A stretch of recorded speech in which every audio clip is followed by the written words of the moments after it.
Pedimos pela graça, cheios do seu amor,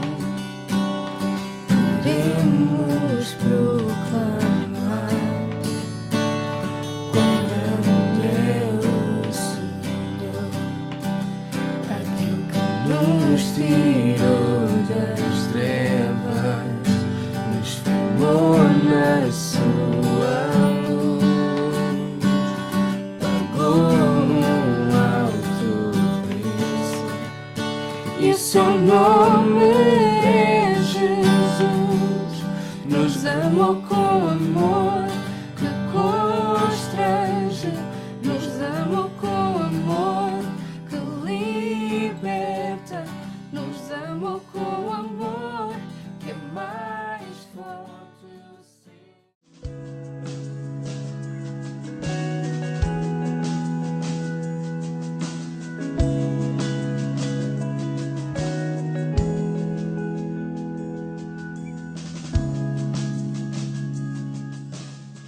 Olá, boa noite!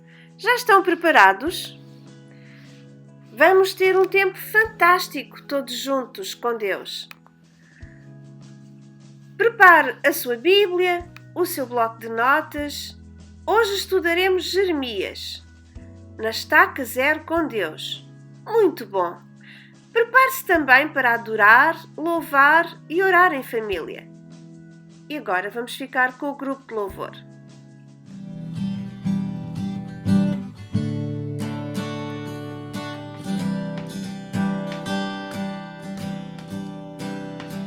Salvos pela graça, cheios do seu amor.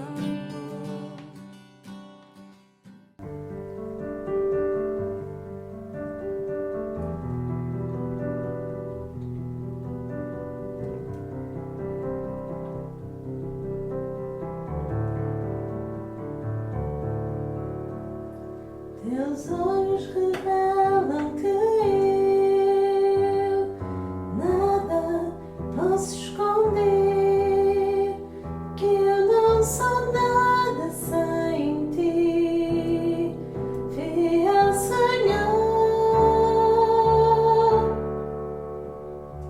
Tudo tu sabes de mim, quando sondas o meu coração. Tudo tu podes ver bem dentro de mim. Leva a minha vida a uma só verdade, pois quando me sondas, nada posso ocultar.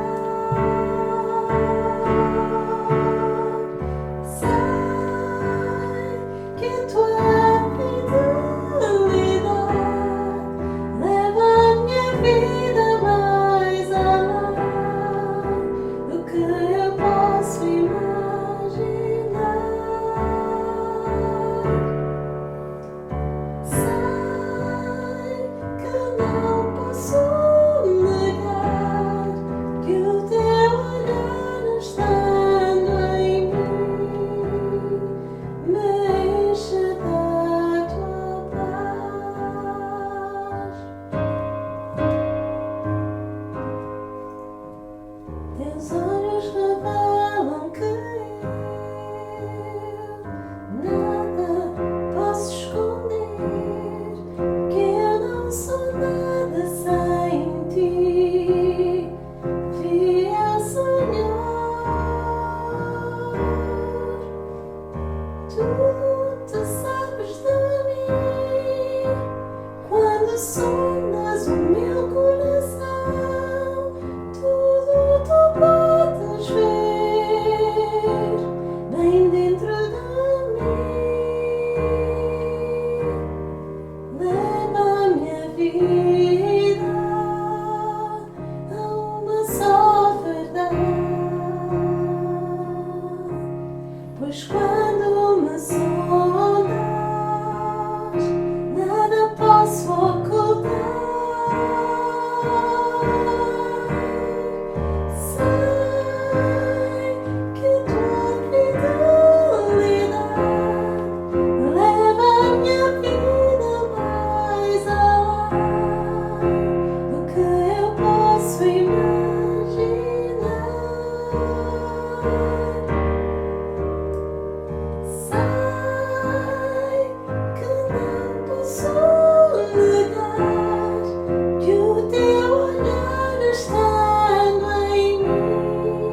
Paz do Senhor, a paz que excede todo o entendimento. Obrigada, Pai, porque és tu que nos dás a paz. Obrigada porque estamos sob o teu olhar. E obrigada pelo teu grande amor. Amém.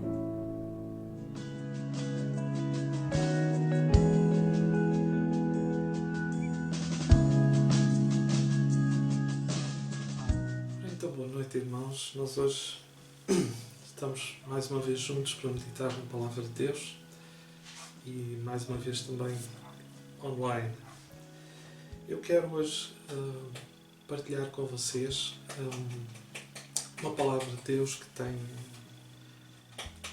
falado muito ao meu coração, porque eu tenho estado a estudar o profeta Jeremias, depois de também termos estado a falar de Daniel, do capítulo 1 a 6, e são livros que estão muito interligados e que também têm uma mensagem muito relevante para nós hoje, por isso é que é importante para mim também partilhar isto em relação àquilo que acontece naqueles tempos do profeta Jeremias, que são tempos que abrangem antes de Daniel ter ido em cativeiro, durante o tempo que Daniel foi também em cativeiro. E hoje eu queria partilhar com vocês do capítulo 29 de Jeremias, onde nós vamos falar de uma situação específica que aconteceu com o povo de Deus. Mas antes deixem-me também relembrar algumas coisas que nós falamos quando estávamos a partilhar sobre Daniel, que é importante. E entre essas coisas, nós temos a questão que já falamos mais que uma vez no livro de Daniel sobre o cativeiro. O cativeiro foi um tempo, durou por volta de 70 anos, em que o povo de Deus foi levado cativo, neste caso, especialmente o povo do nível do sul, de Judá, foi levado cativo para a Babilónia, mas não se deu tudo de uma só vez, e isso é que é importante também nós compreendermos. Eu quero explicar. Houve várias deportações, que é a palavra correta para usar, houve várias deportações, e Daniel foi na primeira deportação que houve, quando Nabucodonosor assumiu o poder, e ele tomou cativos, alguns entre os quais foi o caso de Daniel, os seus amigos e outros também. E a história de Israel, e isto é importante, eu sei que talvez é uma parte que às vezes nós dizemos que é menos espiritual, mas é muito importante compreendermos o contexto. E o contexto que nós temos aqui são de várias deportações, e durante o tempo dessas deportações houve reis que estiveram, reis, neste caso Judá, era um estado vassalo que pagava tributo, que estava sob o domínio do rei da Babilónia, mas o problema é que o povo não se arrependeu. Apesar de Jeremias teve um ministério profético mais de 40 anos.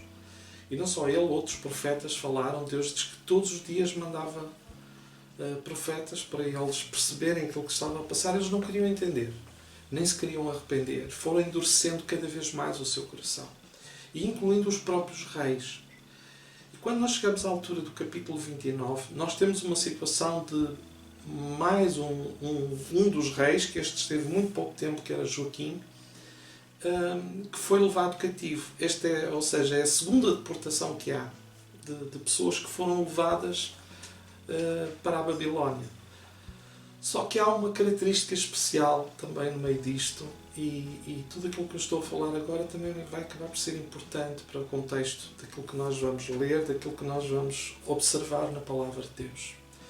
Então Jeremias, houve esta deportação com este rei Joaquim, que só teve um reinado de 3 meses, e em seu lugar foi colocado por Nabucodonosor um outro rei, Zedequias, que também foi um rei péssimo, porque continuava na mesma apostasia, na mesma teimosia, na mesma devassidão, e todo o mal que eles faziam antes, eles continuavam. Apesar de Deus apelar constantemente a que eles se arrependessem, eles não queriam.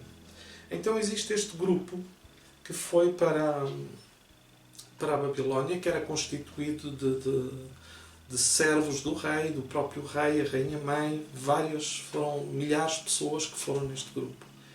E isto é importante para nós perceber o que se passou ali, aquilo que Deus prometeu fazer, aquilo que eles passaram, aquilo que eles sentiram, porque também fala muito em relação ao tempo em que nós estamos hoje. Eu não quero, de alguma forma, repetir-me por causa desta questão do Covid, nem concentrar-me propriamente na questão do Covid. Eu quero concentrar-me naquilo que Deus pode fazer.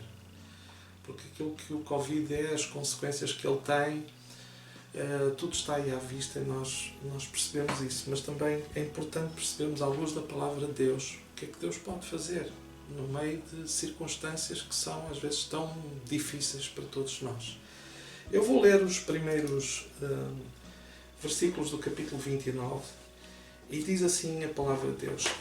Estas são as palavras da carta que Jeremias, o profeta, enviou de Jerusalém aos que restaram dos anciãos do cativeiro, como também aos sacerdotes e aos profetas e a todo o povo que Nabucodonosor havia deportado de Jerusalém para a Babilónia. Depois que saíram de Jerusalém, o rei Jeconias e a rainha, os eunucos, os príncipes de Judá e Jerusalém, os carpinteiros e os ferreiros. Pela mão de Elsana, Elasa, filho de Safá, e de Gemarias, filho de Ilquias, aos quais Zedequias, rei de Judá, tinha enviado a Babilónia a Nabucodonosor, o rei da Babilónia, dizendo... Só para explicar, então nós temos... aquilo que Jeremias está a fazer é que depois do povo, aquela parte, não é, ter sido levada cativa por Nabucodonosor, Deus falou com o coração de Jeremias, e Jeremias vai enviar-lhes uma carta. E é importante nós percebermos esta carta à luz do contexto da palavra de Deus. Porque no capítulo 24 do livro de Jeremias, Deus deu uma visão a Jeremias em que ele viu 2 cestos de figos à frente do templo. E Deus pergunta-lhe: o que é que tu vês, Jeremias? E ele diz: eu vejo 2 cestos de trigo, são figos bons, outros são figos maus que não se podem. De comer tão maus estão. E Deus explicou a Jeremias o que é que aquilo significava. Deus deu-lhe o significado claro daquela visão que ele estava a ter, e que não era nem mais nem menos que aqueles figos bons era este povo que tinha sido deportado e com os quais Deus ia fazer alguma coisa. Apesar de eles irem sofrer a disciplina de Deus, porque eles também estavam entre aqueles que não quiseram ouvir os profetas, Jeremias principalmente, que não quiseram dar ouvidos a Deus, Deus disse: olha, com estes, e nós já vamos depois ler uma passagem relativa a isso, com estes eu vou poder fazer algo. Eu tenho uma intenção de bem, eu tenho pensamentos de bem para fazer algo na vida destas pessoas. Agora, com os outros, que eram justamente os que ficavam em Judá, os que estavam em Judá e sobretudo na cidade de Jerusalém, Deus disse que eles não tinham mais hipótese. porque a rebelião deles era de tal ordem, o coração deles tornou-se tão mau, tão duro para com Deus, que Deus disse: não, eu vou entrar em juízo com eles. Não há como evitar já isso. Portanto, estes figos bons, eu vou trabalhar com eles, eu vou ajudá-los, eu vou fortalecê-los, eu vou fazer algo com eles. Estes figos que a palavra de Deus diz que tão maus que eram, que não se podiam comer, Deus diz que vai trazer sobre eles a espada, a fome e a guerra. A peste, desculpa. Então, isto pode nos parecer... Nós pensamos, mas isso é duro. É verdade, é duro, mas quando nós olhamos o contexto e percebemos o nível de maldade a que eles chegaram, então nós percebemos que de facto eles ultrapassaram todos os limites. E que Deus é um Deus amoroso, mas também é um Deus santo. E não podia mais suportar. Enquanto que os outros, aquele outro grupo, apesar de ter erros, eram pessoas cujo coração Deus ainda podia fazer alguma coisa. Deus via neles algo diferente do outro grupo. Então o que nós temos, este grupo que vai, e porquê que eu digo que é algo importante a situação deles em relação com tudo aquilo que nós vivemos. As situações não são iguais, obviamente. Nós não estamos como eles passaram em tempo de guerra, de destruição, de saque, de levar cativos, não é algo assim.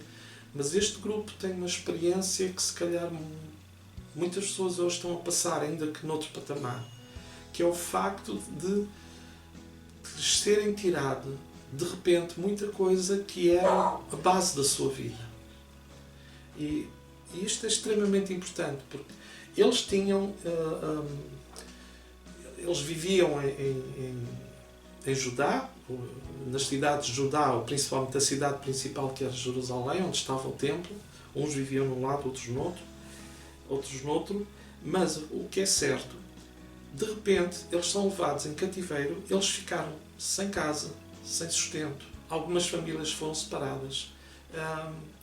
Eles ficaram fora da cultura deles. Tal como Daniel, uns anos antes, com os amigos, na deportação que tinha havido antes, eles ficam sem a base de vida social deles. Tudo aquilo com que eles se identificavam, de repente, desaparece da vida deles. E hoje, muita gente vive esta sensação de perda. Pode provocar inúmeros problemas na vida das pessoas, pode provocar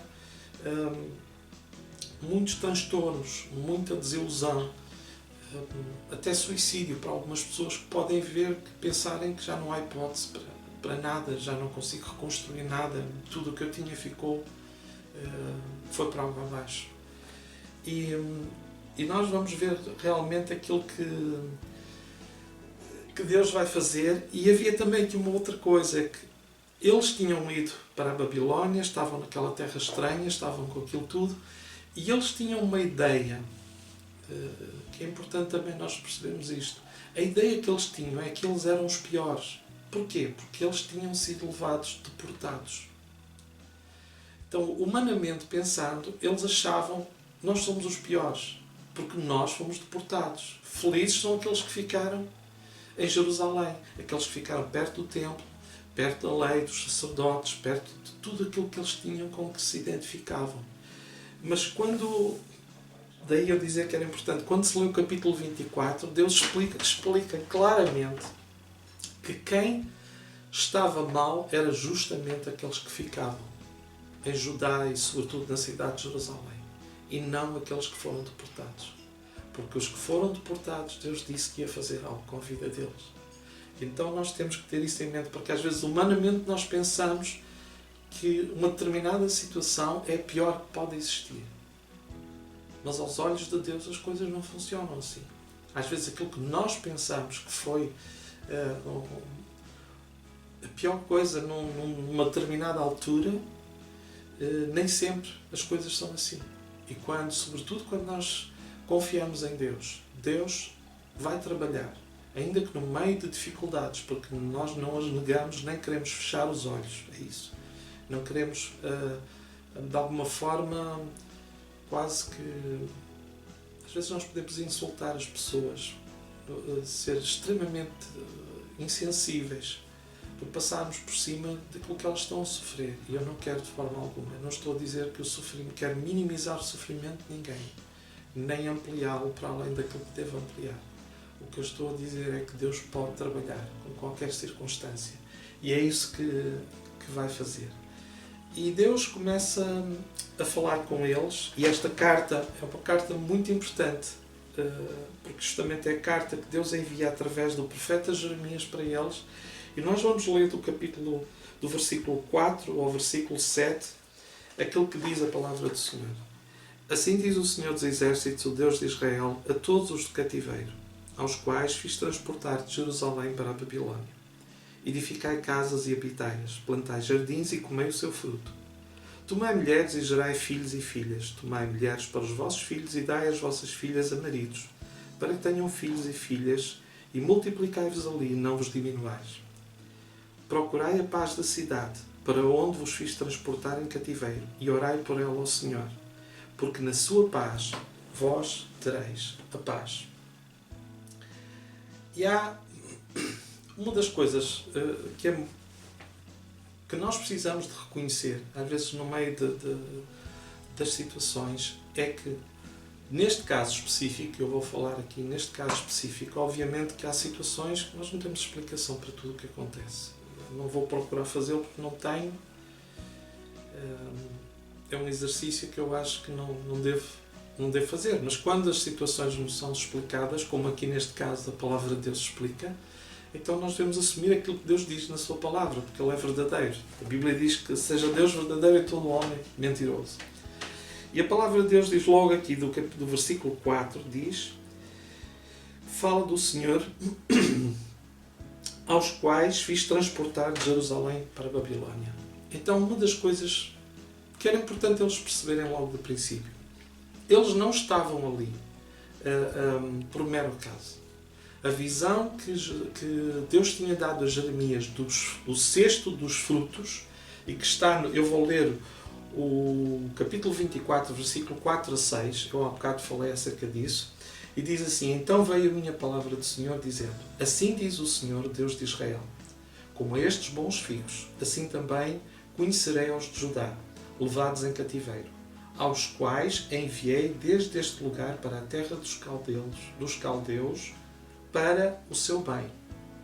Porei os meus olhos sobre eles para o seu bem, e os farei voltar a esta terra, e edificá-los-ei, e não os destruirei, e plantá-los-ei, e não os arrancarei. É tão importante nós reconhecermos isto, que Deus nunca perde o controle das situações. Eles podiam pensar que aquilo era a coisa pior que lhes podia acontecer, estarem ali. Mas Deus diz: olha, fui eu que permiti, fui eu que fiz este caso. E eu o enviei com um propósito. Vocês não estão aí na Babilónia por acidente. Vocês precisam de confiar que eu estou no controle. E esta é uma das coisas que é essencial para nós. Porque se nós perdemos a confiança em Deus no dia da adversidade, então onde é que nós nos vamos poder agarrar? Então nós precisamos confiar nele e confiar sobretudo que ele é soberano, que nada escapa ao seu controle. Alguma coisa que eu estou-me a lembrar agora de uma das cartas do Apocalipse em que Jesus está a falar àquela igreja e diz que o diabo ia lançar alguns deles na prisão e eles iam ter tribulação, mas ele estava com eles. A situação não tinha perdido, Deus nunca tinha perdido o controle da situação. Deus estava a permitir que eles tivessem aquela tribulação naqueles dias, numa das cartas do Apocalipse, mas Deus nunca perdeu o controle da situação. E era o que Deus estava a dizer a eles: eu estou no controle. Eu fiz-vos de ir à Babilónia porque eu tenho um propósito bom para vocês. Então isso era importante. Depois, outra coisa também que nós vemos aqui, que Deus queria para eles. E deixa-me explicar antes uma questão. Deus está-lhes a dizer o que é que eles deviam fazer, porque havia, e vamos ver aqui já mais à frente, mas eu vou adiantar-me aqui um pouquinho para explicar isto. Infelizmente, havia no meio deles falsos profetas que diziam: não vale a pena vocês fazerem nada, porque daqui a muito pouco tempo, alguns diziam 2 anos, nós vamos voltar para Jerusalém, o poder de Nabucodonosor vai acabar e nada disto vai acontecer. Mas tudo isso era mentira, porque Deus tinha claramente dito que Nabucodonosor foi ele que lhe deu poder, foi ele que lhe concedeu poder para ele governar, e que aquilo ia durar muito tempo. Portanto, aquilo que estes profetas estavam a fazer era algo completamente errado, que é contra aquilo que Deus tinha dito para eles fazerem. Então Deus diz-lhes a eles o que é que eles deviam fazer, porque estes homens, o que eles estavam a tentar fazer era sabotar o plano de Deus. Jeremias mandou aquela carta e eles contrariavam com uma palavra que era muito mais fácil para eles de aceitar, porque em vez de eles terem o compromisso e o esforço de recomeçarem a vida com Deus, eles só teriam que esperar quase de uma forma parasita, que viesse aquele regresso e eles voltavam a Jerusalém e aparentemente tudo voltaria à normalidade. Mas isso era uma mentira. Então aquilo que Deus lhes diz é que há uma vida nova, em circunstâncias completamente diferentes, mas que Deus estava com eles. E isso é importante nós percebermos isso. Então Deus diz, olha, a vossa vida social tem que recomeçar. E Ele dá-lhes 3 coisas muito simples, que são coisas básicas, para eles tinham que recomeçar a construir a vida. Não estamos a falar de uma coisa fácil. Recomeçar, voltar outra vez à estaca zero, que era o caso deles. Eles não tinham casa na Babilónia. Não havia lá ninguém com casa de férias na Babilónia. Eles não tinham, de repente, um sustento, um emprego, fosse o que fosse. Eles não tinham nada. Eles caíram ali, eram cativos, estavam numa condição inferior. E Deus diz, olha, vocês vão edificar casas. Porque vocês, e aliás diz, eles deviam edificar casas para habitar nelas por muito tempo. Ao contrário daquilo que aqueles falsos profetas diziam, Deus está a dizer, não, vocês vão ficar por aqui por um bom tempo. Portanto, edifiquem casas, comecem a ter projetos de vida, construam. E depois ele diz que eles também deviam plantar jardins ou hortas para daí tirar o seu sustento, colher e comer, tirar o seu sustento, que era outra área tão importante. E em terceiro, Deus também está a dizer, eles não podiam só pensar em termos de comodidade. Ok, vamos ter uma casa, vamos ter um meio de sustento. Deus diz, não, vocês têm que se multiplicar. Tal como aconteceu com o povo no Egito, que eles se multiplicaram, assim também Deus diz, olha, vocês têm que recomeçar a vida. Não fiquem parados à espera que as coisas aconteçam. Façam-nas acontecer. Vocês têm que avançar. A vida tem que prosseguir. Eles não podiam, e Deus diz aqui, mesmo no fim do versículo 6, multiplicai-vos ali, não vos diminuais. Eles não podiam ter uma mentalidade de ficar pequeninos, porque Deus estava ao lado deles para os fortalecer, para os ajudar a reconstruir. Mas eles tinham que lançar mão. Deus tinha aquilo que estava planeado da parte dele, estava tudo pronto. Mas eles tinham que fazer a parte dele. E a parte deles passava por duas áreas essenciais. Uma delas era eles deitarem mãos à obra, literalmente assim, e reconstruírem a vida deles.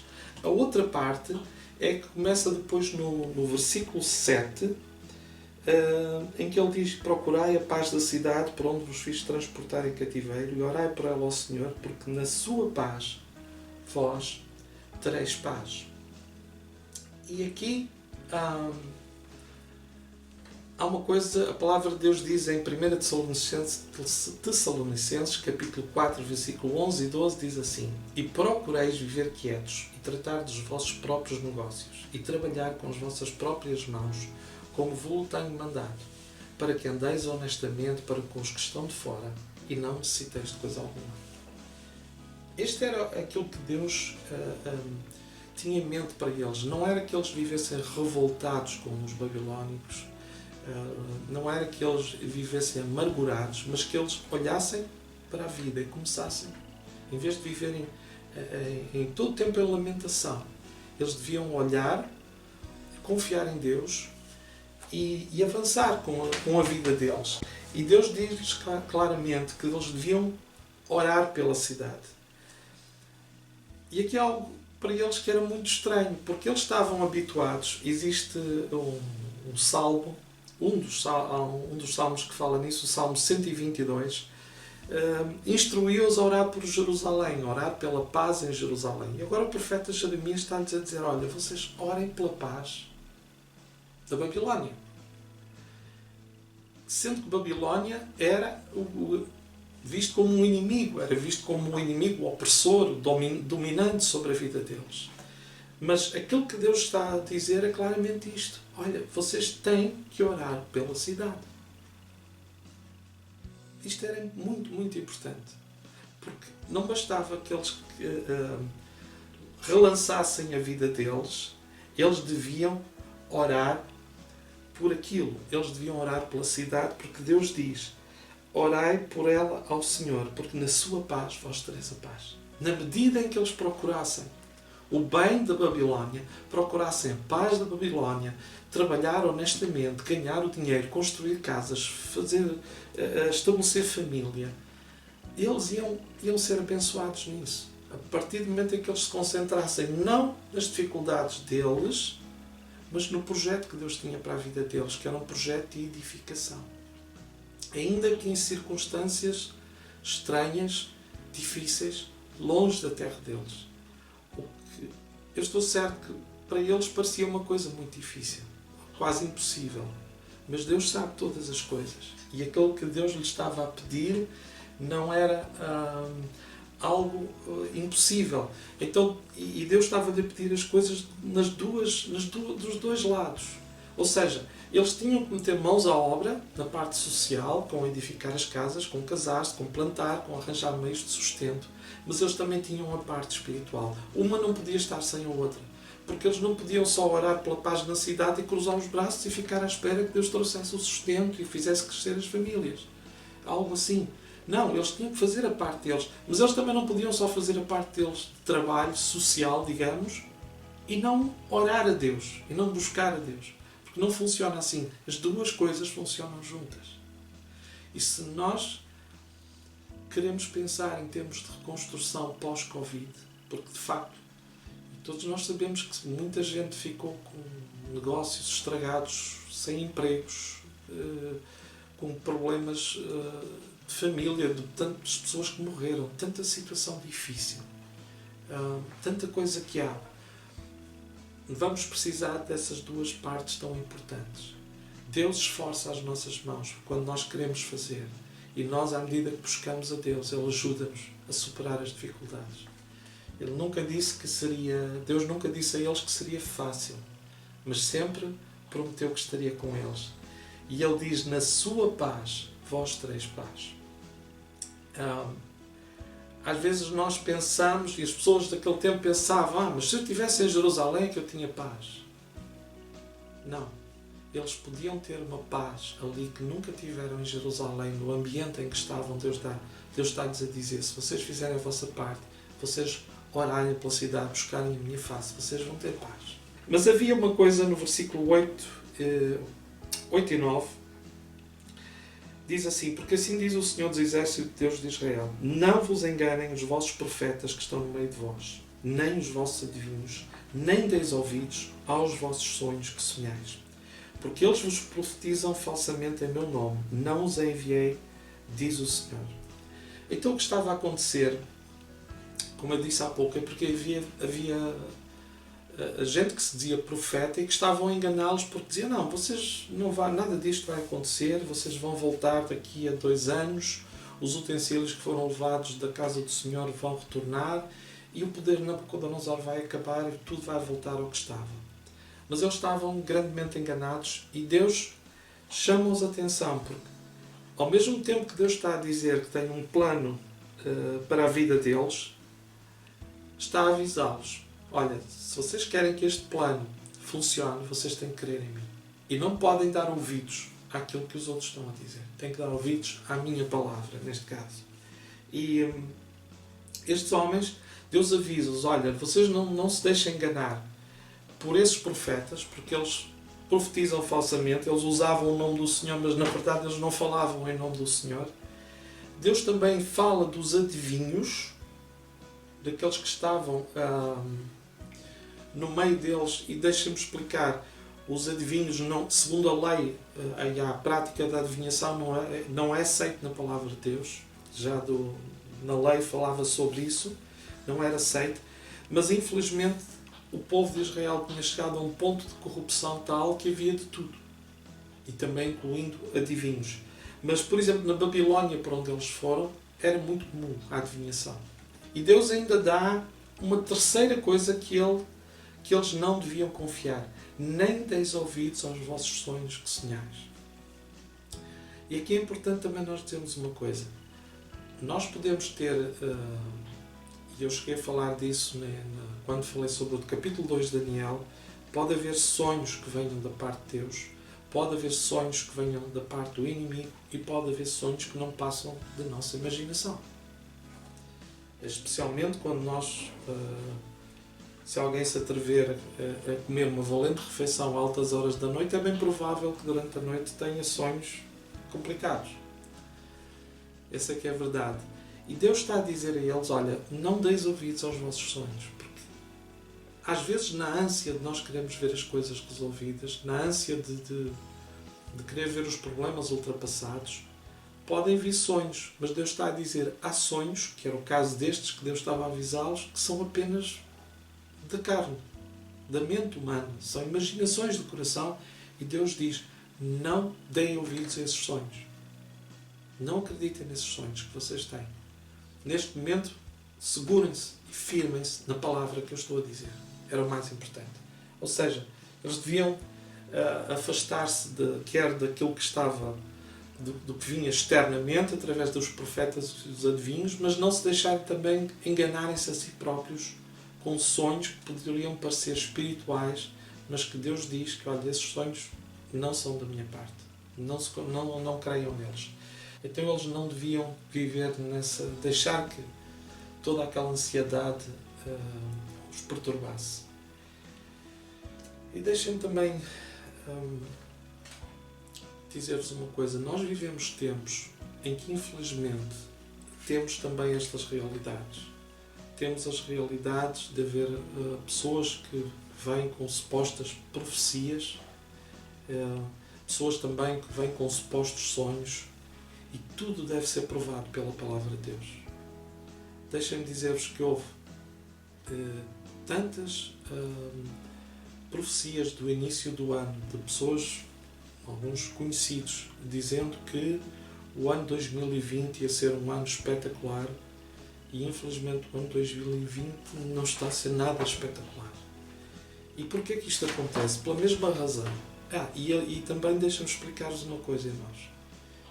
E é importante nós percebermos o que é que se está a passar também no meio disto tudo, porque tal como naquele tempo eles tinham pessoas que tinham aqueles pseudo-profetas que vinham com aquelas profecias que eram do seu coração e que eram um engano para o povo, hoje também temos. Durante o Covid também houve não sei quantos que disseram na data X do dia tantos o Covid vai acabar. Infelizmente o Covid ainda está aí. Então o que é que se pode concluir? Que estas pessoas profetizaram segundo o seu coração, não segundo a voz de Deus, não segundo a direção de Deus. E aquilo que nós temos que levar em conta é que nós temos, sobretudo, temos que nos firmar na palavra de Deus. E tudo aquilo que vier deve ser julgado, filtrado, à luz da palavra de Deus. É assim que tem que ser. Porque senão nós corremos o risco de correr atrás de homens que, por muito bem intencionados que estejam, se estiverem a falar segundo o seu coração e não segundo aquilo que Deus diz, então as coisas não vão correr bem. Porque estamos a confiar naquilo que o homem diz, não naquilo que é da vontade de Deus. Então isto é muito importante. Sabem que da palavra eu estive a ver e fui contar, são à volta de 60 referências diretas ou indiretas que em todo o livro de Jeremias diz que veio a ele a palavra do Senhor. Não era uma coisa, Jeremias não profetizava, como infelizmente hoje há, que há alguns que têm a profecia da semana, a profecia do mês, a profecia do ano, essa coisa toda. Não, Jeremias trazia a palavra do Senhor, conforme Deus lhe dava, no momento em que ela era precisa. E outra coisa que era importante, irmãos, E nós temos de ter isto em mente. Nada mudou em relação a isso. A palavra do profeta, Deus disse logo desde o início que o ministério dele, ele tanto iria edificar como destruir. Quem é que ele ia destruir?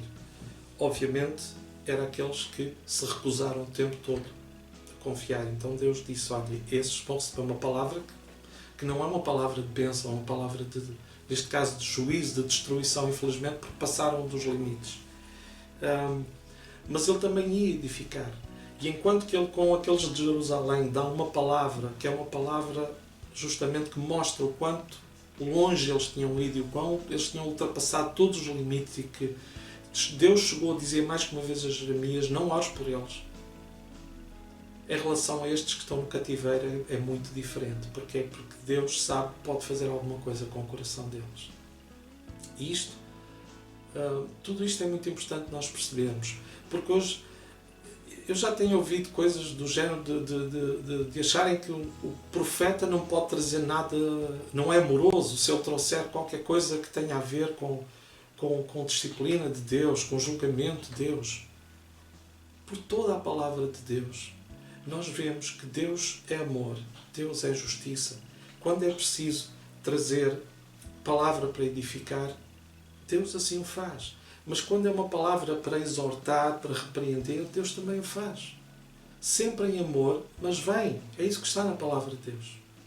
Se nós olharmos para as cartas do Apocalipse, e quando vemos aquilo que Jesus transmitiu ao apóstolo João, o chamado discípulo do amor, há cartas que estão ali às igrejas com expressões duras, com expressões desde que tu não és, porque não és quente nem frio, és morno, vou vomitar-te da minha boca. Ou aquela expressão que diz que simplesmente deu tempo a Jezabel para se arrepender e aos que estavam com ela nas prostituições. E como não se arrependeram, vai pô-la numa cama doente, e aqueles que também estiveram com ela vão sofrer. Isto não é amoroso. Mas é preciso sempre ver uma coisa. Sempre que vos parecer que há alguma coisa da parte de Deus que não é amorosa, podem crer uma coisa. Tudo aquilo que Deus faça, por duro que seja, é sempre justo. Quando Deus trouxe o dilúvio, a palavra de Deus diz que a longanimidade de Deus aguardou durante o tempo que Noé construía a arca. E poucas almas se salvaram. Porquê? Porque as pessoas viram tudo aquilo e não quiseram. A Bíblia diz também que nós somos repreendidos pelo Senhor para não sermos condenados com o mundo. Portanto, este povo que estava nesta situação, eles estavam, por um lado, a passar por um tempo de disciplina, mas ao mesmo tempo era uma disciplina que trazia bênção sobre eles, era uma disciplina para os edificar, não era para os destruir. Porque Deus não tem prazer na morte de ninguém.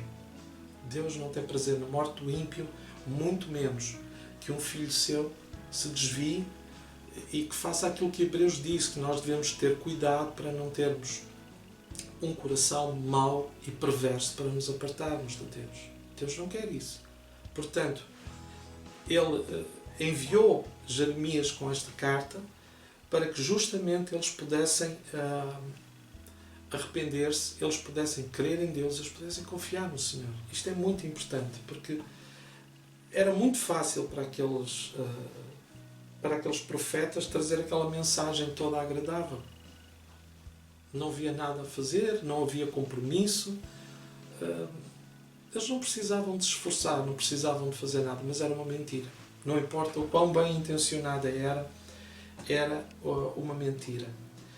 E depois, quando nós vamos mais à frente com o texto, diz, versículo 10, porque assim diz o Senhor, certamente passados 70 anos em Babilónia vos visitarei e cumprirei sobre vós a minha boa palavra, tornando a trazer-vos a este lugar. E agora vejam aquilo que Deus diz, apesar de todas as circunstâncias. Diz assim, porque eu bem sei, e esta é uma passagem bem conhecida, mas vejam o contexto em que Deus está a dar. Não era um contexto fácil. Era um contexto que era bem diferente, aparentemente, daquilo que aquilo que está a ser dito. Porque ele diz, eu bem sei os pensamentos que tenho a vosso respeito, diz o Senhor. Pensamentos de paz e não de mal, para vos dar o fim que esperais. Então Deus tinha em mente para eles. Não era nada de negativo. O que Deus tinha em mente para eles era algo de bom, desde que eles quisessem. E essa era a vontade. E Deus também teve o mesmo sentimento para com o povo que estava em Judá e em Jerusalém. Só que persistentemente eles disseram não a Deus, voltaram das costas. E aqui está a grande diferença que nós temos que perceber para não corrermos o risco de pensarmos, alguma vez passar pela nossa cabeça, Deus está a ser injusto. Deus nunca é injusto. Deus nunca traz juízo em vão. Eu posso garantir isso pela palavra de Deus. Sempre antes de haver qualquer juízo, Deus dá oportunidades. E muitas vezes são muitas e muitas e muitas oportunidades. Uns mais, outros menos, mas todos têm. Então diz aqui depois logo a seguir: então me invocareis, e ireis, e orareis a mim, e eu vos ouvirei. E buscar-me-eis, e me achareis, quando me buscardes, com todo o vosso coração. E serei achado de vós, diz o Senhor, e farei voltar os vossos cativos, e congregar-vos-ei de todas as nações, de todos os lugares para onde vos lancei, diz o Senhor. E tornarei a trazer-vos ao lugar de onde vos transportei. Porque dizeis, o Senhor nos levantou profetas em Babilónia. Aqui temos outra coisa que nós temos que é importante percebermos. Deus tem pensamentos de bem. Deus quer melhor para nós. Mas essas coisas nunca vão acontecer se nós não buscarmos Deus. Não há parte alguma na palavra. Não é pelos nossos méritos. Deixem-me explicar isto, irmãos. Não é nunca pelos nossos méritos. Não é pelo número de vezes que eu oro, pelo número de vezes que eu jejuo. Não é porque eu faço essas coisas que Deus me recompensa conforme. A questão não é essa. A questão é que Deus tem planos de bem. Deus tem um desejo de abençoar, de ajudá-los a reconstruir a vida, de ajudá-los a estarem perto dele, a terem comunhão com ele em circunstâncias que eles nunca tiveram. Estavam habituados a uma coisa e Deus diz, olha, vocês vão invocar-me, vocês vão voltar-se para mim em oração, vocês têm que me buscar de todo o coração. Porquê? Porque é que isso é importante? Não é para reclamar de Deus, eu orei, eu jejuei, eu fiz e tu tens que me dar. Não, é para que o nosso coração fique alinhado com Deus. Para nós nos humilharmos diante de Deus, porque é tão fácil nós ficarmos exaltados, tão fácil nós pensarmos mais do que aquilo que devemos sobre nós próprios e exaltarmos o nosso coração. Mas a palavra de Deus diz que aquele que se humilha será exaltado e aquele que se exalta será humilhado. Então, quando Deus está a chamá-los para isto e a chamar-nos para isto, Ele depois diz que o resultado é: eu vos ouvirei, vós me achareis e serei achado de vós. E isto é algo que é uma bênção tão grande.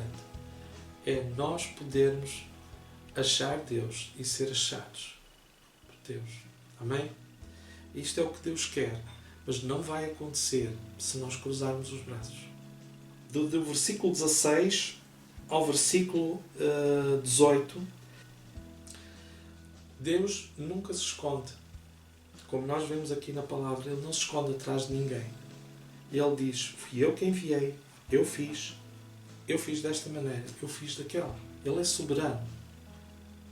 Ele tratou estes que Ele está a dizer, permitiu que viesse aquelas coisas sobre eles por causa deles não quererem ouvir durante todo aquele tempo.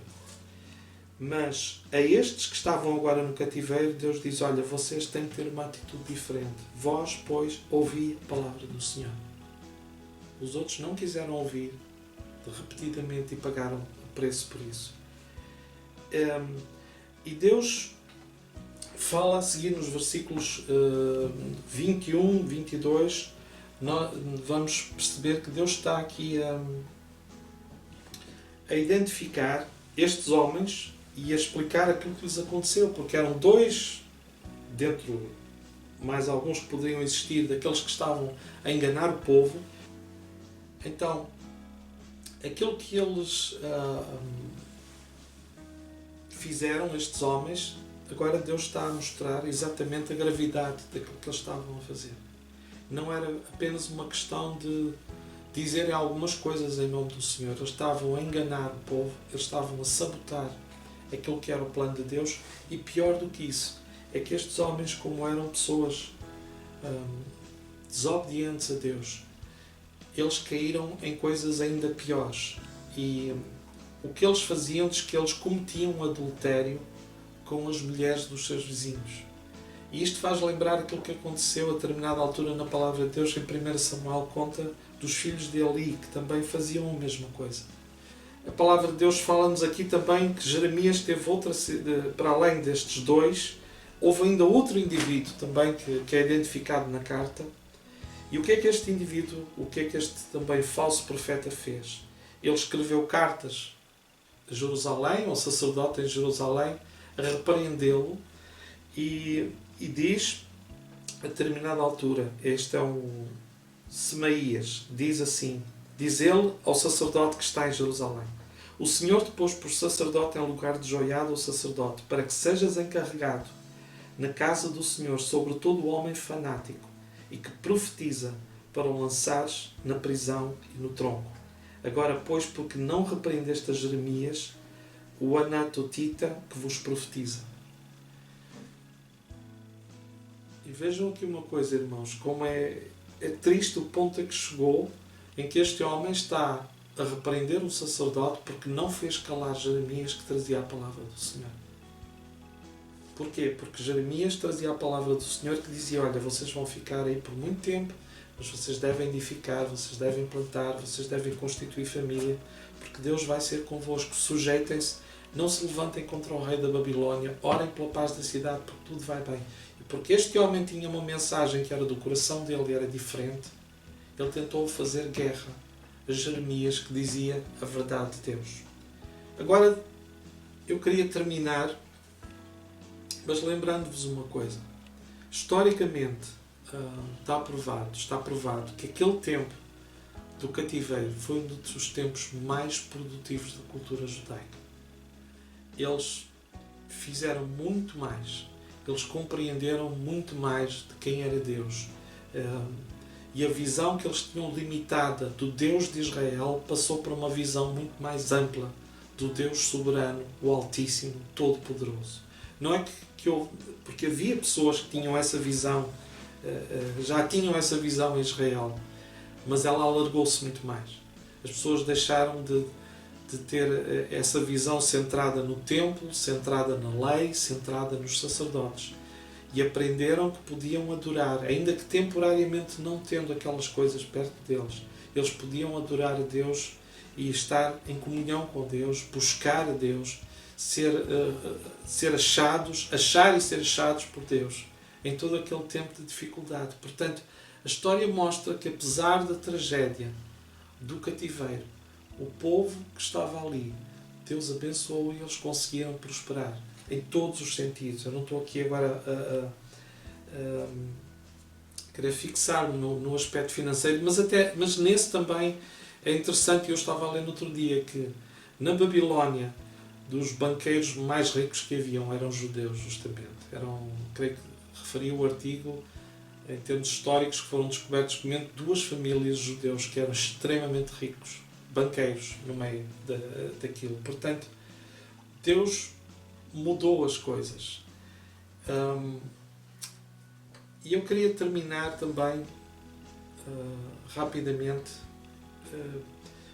também voltando um pouco atrás, e com algo que está no meu coração também, que eu acho que é muito importante. Nós precisamos não só de confiar em Deus, mas precisamos de confiar em tudo aquilo que Deus é e louvá-lo por tudo aquilo que Deus é. Hoje há uma tendência, infelizmente, de as pessoas ficarem muitas vezes só centradas no amor de Deus, mas Deus não é só amor. Deus é justiça, Deus é muitas outras coisas. E nós precisamos de conhecer Deus como aquilo que Ele é, no seu todo. Não é só uma parte que nos agrada e nós tentamos conhecer mais essa parte do que outra. Não. Se nós queremos compreender Deus no seu todo, se queremos perceber os seus propósitos, nós temos que crer em tudo aquilo que Ele é. E não ter medo Nós não precisamos, como filhos de Deus, de ter medo da justiça de Deus, porque nós encontramos justiça em Jesus. Mas devemos temê-lo e devemos honrá-lo, porque essa é uma parte que é importante. Nós não podemos ficar presos só à questão de apenas do amor, como hoje muitas vezes há, que se ouve, e depois a mensagem do Evangelho fica tão diluída que já não existe, não se fala de pecado, não se fala de arrependimento, não se fala de condenação eterna, porque não é amoroso. Nós não temos de ter medo de falar dessas coisas. Nós temos que falar de tudo. Deus é um Deus santo, Deus é um Deus justo. Há alguns versículos na palavra de Deus, eu estou mesmo a terminar, que mostram, entre tantos, em todo o contexto da Bíblia, como o amor e justiça caminham juntos. Não há um sem o outro. O Salmo 33 diz: Ele ama o que é justo e bom, o amor do Senhor enche a terra. O Salmo 89 diz: Justiça e retidão são os alicerces do teu trono. Amor e verdade vão à tua frente. Em Romanos, a palavra de Deus diz no capítulo 11, versículo 22, diz: Considera, pois, a bondade e a severidade de Deus. Ou seja, nós não podemos só viver da bondade de Deus, nem muito menos da severidade de Deus. Diz que devemos considerar um e outro. E é o equilíbrio destas coisas que traz um evangelho sadio e que traz uma visão de Deus correta. Que diz assim no capítulo Salmo 85, versículo 7 a 13: Mostra-nos, Senhor, a tua misericórdia e concede-nos a tua salvação.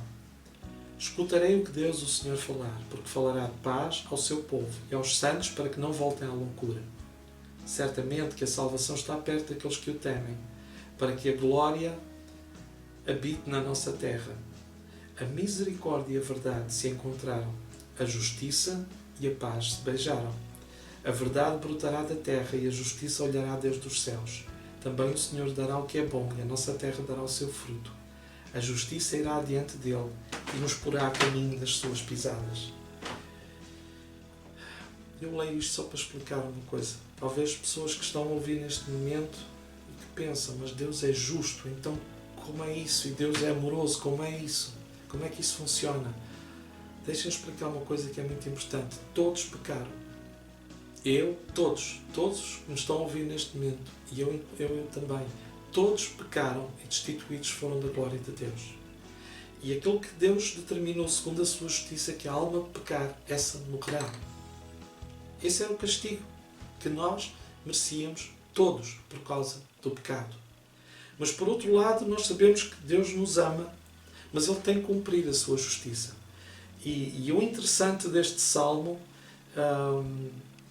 é que ele mostra exatamente aquilo que Deus fez na cruz, porque diz aqui a certa altura: a misericórdia e a verdade se encontraram.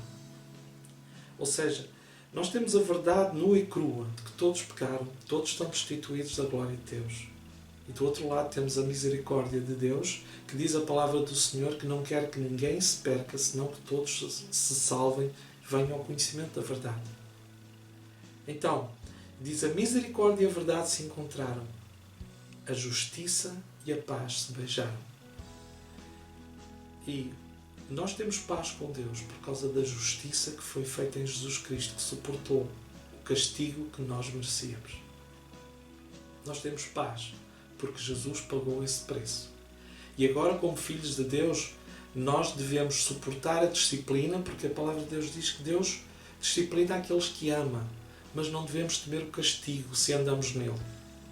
E aliás, a palavra de Deus explica bem que se alguém pecar, temos um advogado para com o Pai, Jesus Cristo o justo. Então não temos que temer isso. Devemos viver no temor de Deus, na graça de Deus, no amor de Deus. Devemos ter equilíbrio entre bondade e severidade.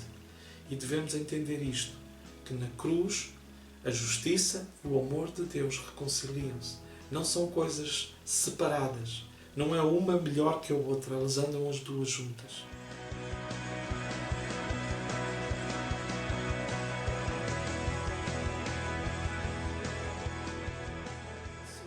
É importante perceber que aquele cesto de figos que Deus está a mostrar a Jeremias é justamente o problema de haver pessoas que não quiseram. ter nada com Deus. Deus falou, eles não quiseram. Mas tu não precisas seguir este caminho, porque Deus ama-te, Deus providenciou uma forma de tu seres declarado justo aos olhos dele, através de Jesus Cristo. Então, espero que tu medites na palavra de Deus, medites nisto que tu acabaste de ouvir e que aceites e te arrependas de coração diante de Deus e que aceites aquilo que Ele tem para ti. Deus vos abençoe ricamente.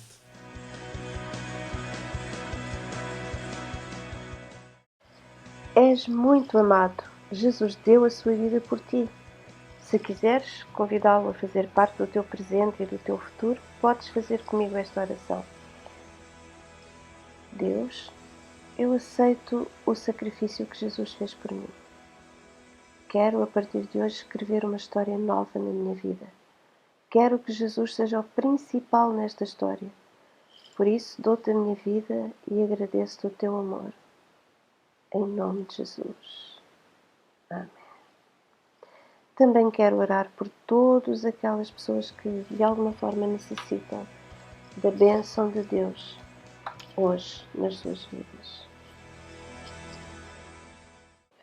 Pai, em nome de Jesus, eu oro agora por todos aqueles que precisam de paz, todos aqueles que precisam de saúde, e oro para que tu tragas uma bênção especial às suas vidas, em nome de Jesus. Amém.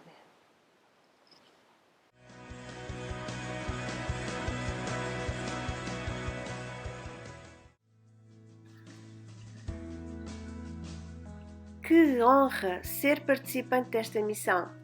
Ir ao encontro de quem precisa. Já de seguida encontrará os meios eletrónicos pelos quais pode contribuir. Todos juntos conseguimos fazer mais.